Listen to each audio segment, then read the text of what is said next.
Welcome to Subject to Talent, brought to you by Allegis Global Solutions. Similar to you, we're always trying to learn more. On this podcast, we speak to talent experts around the world, covering workforce management, market trends, technology, and our forever evolving dynamic industry. Hello, thank you for joining us on this episode of Subject to Talent. I'm your host, Frank Edge. Today, we'll be covering a topic that is top of mind to business leaders all around the world: navigating the nuanced and often complex conversations and decision-making process around return to workplace planning. The conversation will be led by Erin Huff, Executive for Global Supply Chain at Allegis Global Solutions. Erin has over 15 years of workforce management experience and is responsible for leading a large team of supply chain consultants around the world. She'll be joined by Rebecca Bray, Chief Sales Officer at Epitec. Rebecca brings over 20 years of experience in talent solutions and is part of Epitec's executive leadership team that sets strategic direction, defines priorities, and are responsible for delivering enterprise results and growth. Let's listen in. Hi, I'm Erin Huff, Executive for Global Supply Chain at Allegis Global Solutions. I'm very excited to be joined by Rebecca Bray for today's conversation. Rebecca is the Chief Sales Officer for Epitec, an IT, engineering, and professional staffing organization. Welcome, Rebecca. Thank you, Erin, and thank you again for having me today. I'm so excited about this conversation that we're going to have. So am I. I'm so glad you're able to join us. Today, we'll be discussing how organizations are navigating return to office plans, particularly for the contingent workforce. I asked Rebecca to join me today to share with us what Epitec is doing. Rebecca and her team have been a strategic supplier for AGS for over 4 years now. This is a huge accomplishment, as the strategic supplier program is a small group of top performing suppliers, and they make up our top 1% of all suppliers AGS works with across the globe. So, huge accomplishment. Congratulations to you and your team, Rebecca. Thank you so much, Erin. And like any true partnership, it would not have been possible without AGS's whole team support and mentorship of myself and our whole team. So thank you for the opportunity. Well, we wanted to take a moment just to highlight you before we actually get into what is going on in the market and what Epitec is doing and what you're hearing. So let's start off by me asking you a question about how you got into the talent workforce solutions industry. Well, it's, I think, not unlike most of us that end up in staffing long term with a passion for it, we kind of fall into it. I did not know much about staffing or recruiting, but I knew somebody at Epitec. I did an internship while in college, and then I did another internship. And when I got ready to graduate, I didn't know what I wanted to do. Epitec had provided an awesome opportunity, so I thought, let me go back there full time for a year or two until I figure out what I want to do. And here I am 23 years later, absolutely loving this industry, loving this business, and everything that it has to offer. That's awesome. There's always something new in staffing. Every day is a new day. Even though you might be doing the same job, it's new activities and new challenges. So I'm the same. I just kind of fell into this industry and still love it 15 years later. So this episode that we are recording today is actually launching in May of 2021. So depending on where you are in the world, different countries and regions are at very different stages of this virus and the level of restrictions that are in place. Some countries have already returned to the office, whereas others are trying to put a plan in place right now in order to ensure that employees are safe when they do return. So this has been a really hot topic over the past few months. And in order to gain a broader view of what is happening in the market, AGS recently issued a survey to our clients and our strategic partners in order to understand how they're approaching the return to the workplace planning. I found that organizations are very optimistic about bringing workers back, but some have not made a decision as of yet. Already, 32% of companies surveyed are working under a hybrid workforce deployment arrangement. 13% are weighing the pros and cons of vaccinations for their workers, and 21% that said that they plan to return or will revisit plans in the June-July timeframe. Another 17% were going to wait until August. So the main focus through these conversations is getting people back to the office safely. Rebecca, how are you seeing organizations address safety concerns? Well, Epitec, along with many of our customers, are really trying to understand how the climate is around the workers' feelings around returning to work, and also education around, what is needed to make people feel comfortable. And I think it's a holistic thing, because there's the portion of how do we get individuals back into working in our offices where it makes sense, when it makes sense. But it's also, everybody has had such an experience in, for the most part, isolation, or in their, everyone, the bubble and the pods. And so returning to work is really only part of the conversation, because it's also returning to all these other activities that used to be normal for us.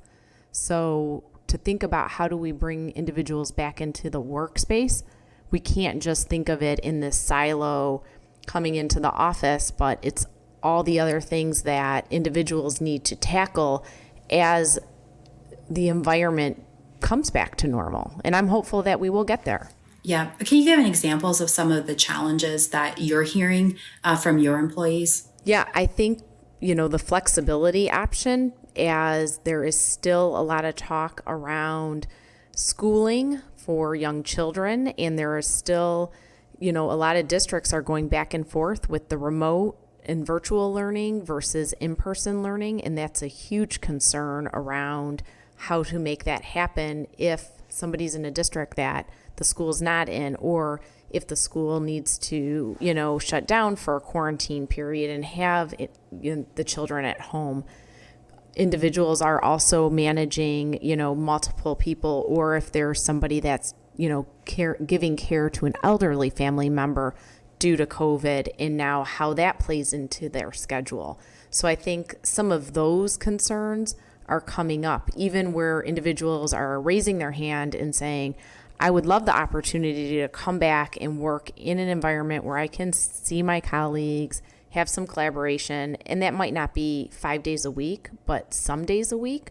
But again, there's also that balance between those other personal things going on that prevent challenges. Of course. That makes sense. We're hearing a lot about that as well at AGS. Are there concerns around safety within the workforce? If people can come back from a personal perspective, are they nervous to return to the office? I was actually speaking with our senior manager of HR just to kind of get her take, because I know she's been out there also, asking individuals and surveying and talking to people. And she says that based on some of the things she's reading, even in regards to companies that are receiving violations now for unsafe work practices, most of those come from individuals speaking out to, the governing bodies like OSHA to say, I think this company, is requiring me to come into work, but people aren't masking up, people aren't social distancing, I don't feel comfortable. So we do think that people are conscious of it, and people are, in a lot of cases, maybe okay to come in the office if it's safe, but are not necessarily seeing that it's safe in a lot of environments. That makes sense. What is Epitec doing to make sure that your employees feel safe coming back to the office? For us, it's been a lot of education, and what we can do to help them prepare for that and understand what we're doing to make sure that we are promoting and enforcing those safe guidelines, and then understanding what people can do in their own personal lives to help them get back into a cadence and a routine and be comfortable. So we've held wellness webinars, and we've had fantastic participation actually in these webinars to help promote education, and then offer up a path to question and answer, so people can not just intake the information, but actually be able to have a place where they can either, with their name or autonomously, ask their question and have a safe space to get an answer in transparency and honesty.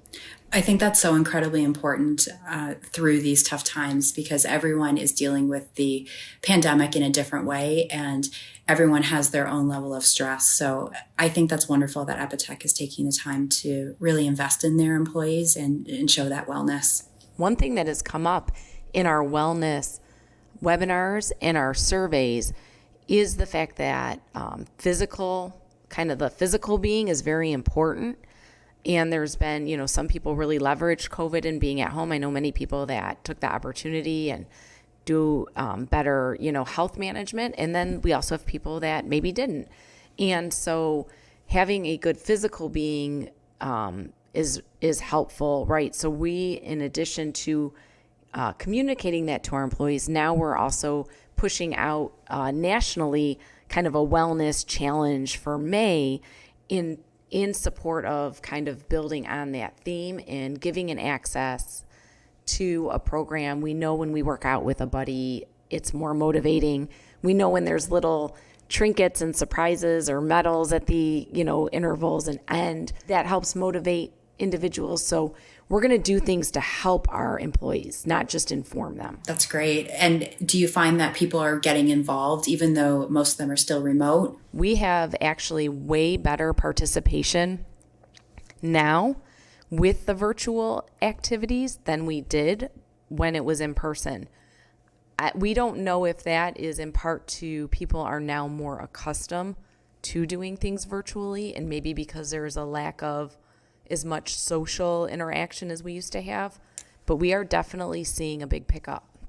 We hosted a virtual magic show for our employees in January when it's, kind of, for most of us in the Midwest, cold and snowy and dark. But we actually couldn't believe the amount of turnout we had and the feedback we received in how well it was received by our employees. Just something different, something that connected us nationally versus sometimes it's more those regional events. And, everybody has kind of a different view of, oh, I got a pizza party from Epitec, but I just got a letter in the mail because I'm in some town that, maybe we don't have as large of a presence in. So some of these virtual activities, we're finding that people like knowing that they're part of this bigger Epitec network and they're connected. And they don't necessarily need to be physically by each other. That's wonderful. I think that that's probably a silver lining that has come out of us all having to go remote, is thinking more creatively about how we involve individuals on our teams and within the company. And in the past, we were doing events for anyone that was in one of the offices, but for those that maybe worked remote, they may have felt a little bit of isolation around those team activities. So it's great to hear that Epitec is doing things like a magic show, and it's involving everybody. AGS is doing things like that as well, and people are feeling much more included in the environment. Is there anything else that you wanted to talk about when it came to workers' vaccinations and testing, being on site? Yes, we've definitely seen a lot of our customer conversations, and I know, Erin, you and I have talked about this, customers asking about can they mandate vaccines for their workers if they're going to bring them back on site. So I know that's a sticky topic right now. We have not seen anybody mandate that. In fact, even our healthcare customers currently are not requiring it. They are strongly encouraging it, and we are seeing a lot of customers offering access to and a path to get vaccinated, as well as a lot of education around it. And we are seeing a lot of our employees take advantage of those opportunities. But I think there's still a little ways to go until we see companies requiring it. I don't know if you've seen similar or not. We have actually we have heard that some organizations would like to mandate it, but at this point in time, it's something that's so sensitive, and people have to make a decision that's right for them. So instead of moving forward with a mandate that in order to come back to the office, you must have a vaccine.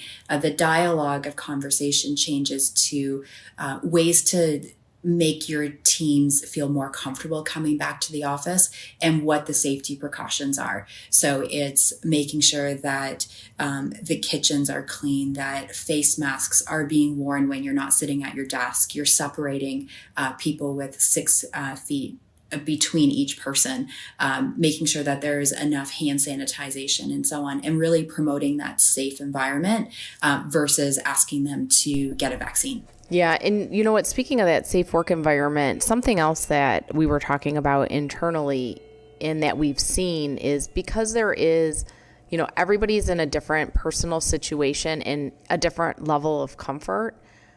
We have talked about how do we, again, in being that kind of inclusive culture, understand and educate our people that just because you are okay with something doesn't necessarily mean somebody else is, right? And I think that's where we're seeing some of those, well, the company says we need everyone to wear masks. People come in, you're my buddy. Hey, I'm okay if you take it off, and because I want to take my mask off. And I think for us to educate our employees to say, how about we just all agree while we're in certain spaces that this is protocol and we're going to follow that protocol, because you may not realize you're putting somebody else in an uncomfortable spot that they really would prefer the mask on, but now because you have a personal relationship, they don't know how to say they don't want to take their mask off or they don't want you to take their mask off. So some of our education also needs to be around not just what we're doing, but why it's important to follow those protocols. That's an excellent point. Just making sure that people are educated on the safety of it and the reasons why we're doing it. And that you need to be inclusive of everybody and how they're feeling. So wonderful. Let's move on to talking about what is work going to look like moving forward. So there's been a lot of talk about what the future of work will look like when we return to the office or to whatever this new normal is going to be. And we are observing through our experiences and conversations that many industries have different views, requirements, and even values when it comes to bringing employees back to the office. Again, pulling from some data from the survey that we did, approximately 1/3 of organizations surveyed are waiting to communicate anything to their employees about their plan to return to the workplace.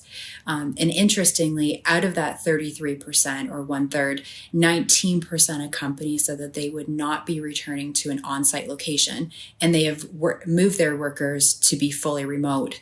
I actually just spoke with a partner yesterday who said that they have closed down multiple offices and they're going to encourage people to be working remote. There's definitely a little bit of fear around how to maintain a good cultural environment by doing that. And those are some challenges that will have to be overcome. Admittedly, a full remote approach does not always work in all industries or worker types, but the appetite and acceptance for a work anywhere approach has certainly changed the future of work.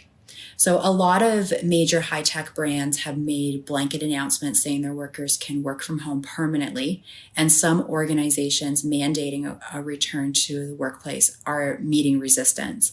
While this is certainly not the case for all industries and regions around the world, it does bring forth a lot of conversation about reimagining what the workplace could or should be. So what are your thoughts on that, Rebecca, and what have you seen in the market, and what is Epitec experiencing? Well, I think Epitec is definitely experiencing all those things that you have talked about and that, your customers, our mutual customers are talking about, as far as some want folks back in, some don't care, some feel they can be productive, some are going to do that hybrid model. I do feel that more than not, people will go to kind of that hybrid flexible model. I think through COVID, that we've had so many things going on. And I think when we look at some of the positives that have come out of this, I think companies and individuals are learning that when we do different things and do things differently, as we've had to do through COVID, it actually helps to promote inclusivity. And it also helps to attract and retain a different talent pool. Sometimes if we require everybody to be in the office at all times, Monday through Friday, it really limits our talent pool. And so now the barriers are opening. And personally, I believe there's some benefit to some office time. And I think a lot of people are of that mindset, but that doesn't mean it needs to be all the time. One company recently announced that they're rolling out a work appropriately, and I love that kind of environment, meaning some jobs sometimes need to be in the office, sometimes they can be remote, sometimes they can be hybrid, and it really depends on a lot of different factors, because while some people thrive in a remote environment, I know many that don't. We personally just have had some people leave Epitec to go back already and work in an office environment. So even though many offices aren't open, we're seeing people that are, in some cases, flocking to companies that are bringing people back because they want that type of environment, work environment. They don't want to eat, sleep, live, work all in the same room at their house. So we're seeing that personally around the companies that are announcing we'll let people do this permanently. I think, and Aaron, we've been in the industry a long time. I think we've seen the extremes, and I always feel like whenever something like that happens, in a few years, we do see the pendulum shift. I don't think it's ever all one way or all the other way. So I think while that may be the mindset today, I think we'll see what happens in 2-3 years. I would agree with that.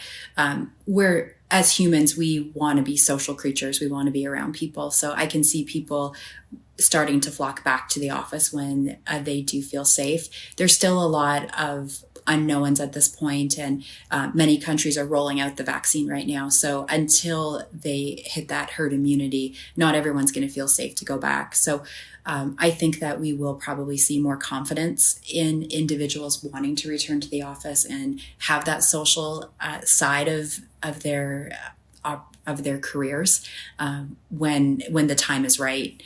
Interesting. I was speaking to one of our partners not too long ago who mentioned that they were seeing individuals that were entering the workforce over the past year or two.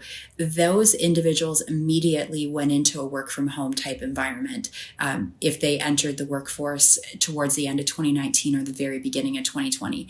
And this partner that I spoke with had mentioned that now that their organization is talking about going back to the office, they're receiving some resistance from these individuals that have just entered the workforce because they immediately went to a work from home and they are doing a great job and they're productive. So they're saying, why do I need to come back to the office?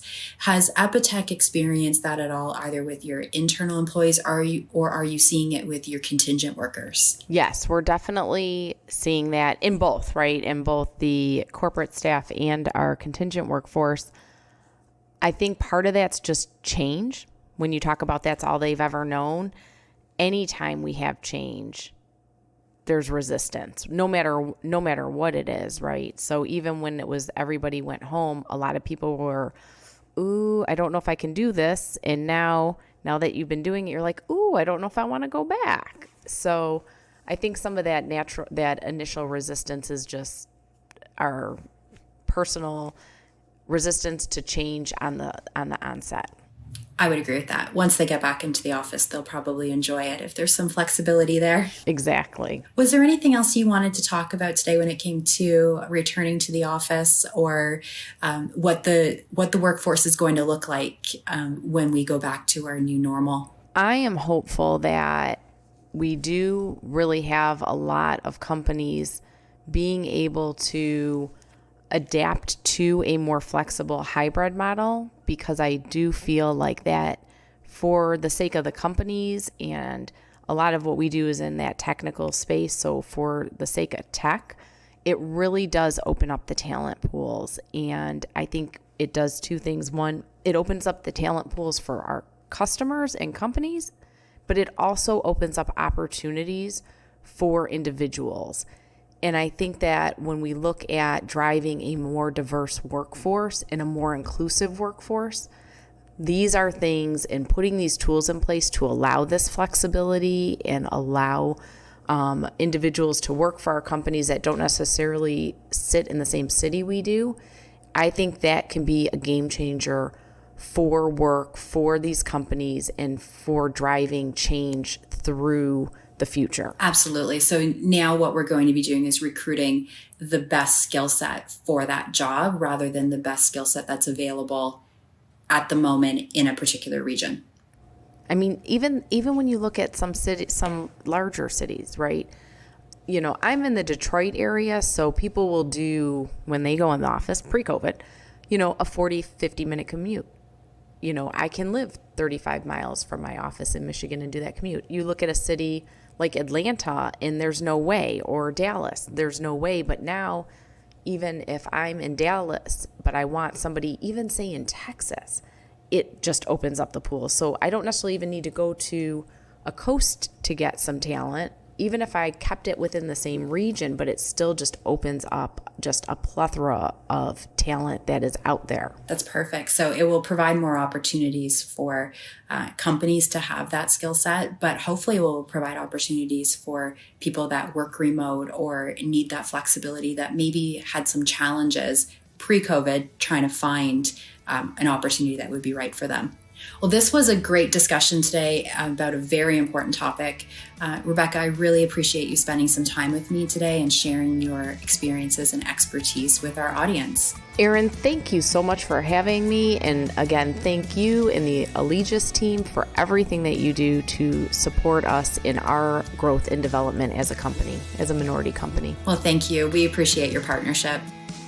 Thank you for joining us today. A special thank you to Erin and Rebecca for sharing their insights around how organizations are navigating their return to office and what lingering effects the pandemic may have on the future of work and the workplace. If you would like to learn more about Allegis Global Solutions, please check us out at allegisglobalsolutions.com. If you have any questions for Erin or Rebecca, feel free to tweet us at Allegis Global with the hashtag Subject to Talent. Also, you can email us at subjecttotalent@allegisglobalsolutions.com. And if you enjoyed our podcast today, please subscribe, rate us, and leave a review. Until next time, cheers.